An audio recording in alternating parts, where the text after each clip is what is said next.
Hey, welcome to part 2 of Smith chart series of calculations. We looked at, in part 1, the fundamentals of the Smith chart. We looked at the mechanics of the Smith chart in terms of the impedance mode, and we learned how to plot impedance values on the Smith chart and some of its behaviors. So the second part here deals with a real example of how we would find the impedance looking into a transmission line based on a particular load and a length of line and an operating frequency, all critical values. In order to determine this using the Smith chart, the transmission line will have a velocity factor of 0.7. So the problem reads the following. A 50 ohm transmission line, 6 meters in length, is terminated by a load impedance of 50 plus J50. The system operates at 100 megahertz and a transmission line has a velocity factor of 0.7. Determine the input impedance of the line.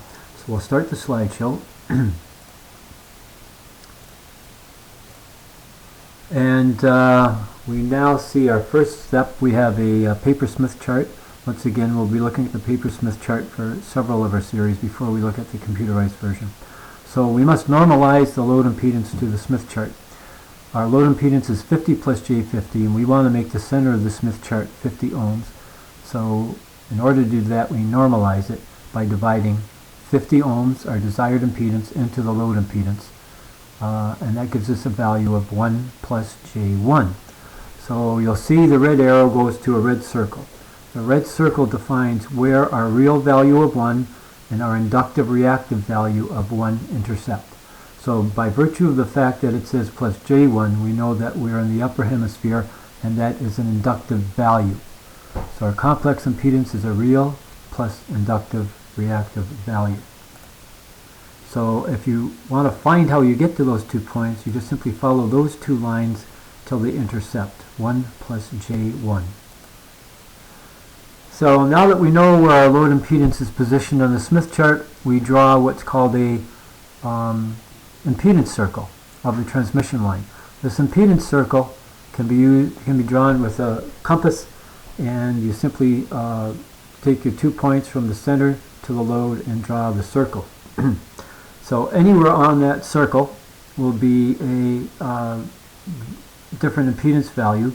By virtue of the fact that the transmission line is not matched, you'll have variations of impedance along the line over an angular range of 180 degrees. Remember, the Smith chart is 180 degrees, not 360 degree displacement. So the next thing that we do is position a reference to the outside of the Smith chart. So in order to do that, we must scribe a line from the center of the Smith chart through the load point of 1 plus J1 and on through to the outside in that fashion there. So it's very important to know, realize what value the blue line cuts through the outside of the chart. Here it looks like about 0.162. So now we have a reference at the outside of the Smith chart. Remember, the outside of the Smith chart is scaled to values less than 0.5, increments of values less than 0.5. Why 0.5? Because of the half wavelength variations and the 180 degree displacement.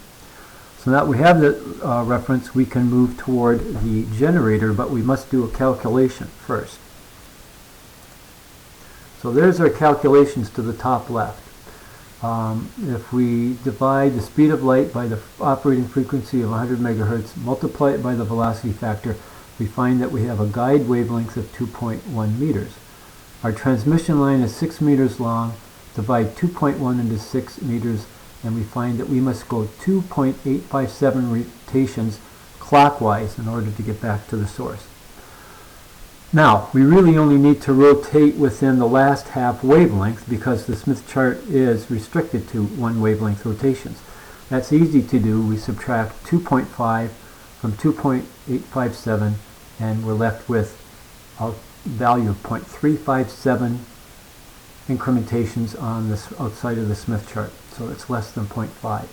So we take our reference of 0.162 that the blue line scribes through, add our 0.357 that we just calculated, and we find that we must move to a position of 0.519 on the Smith chart. Now we've already stated that the Smith chart only is scaled to 0.5, so we have to go 0.019 beyond the 0.5 point. Now where will that bring us? Well, if we follow the arrows, so we move clockwise,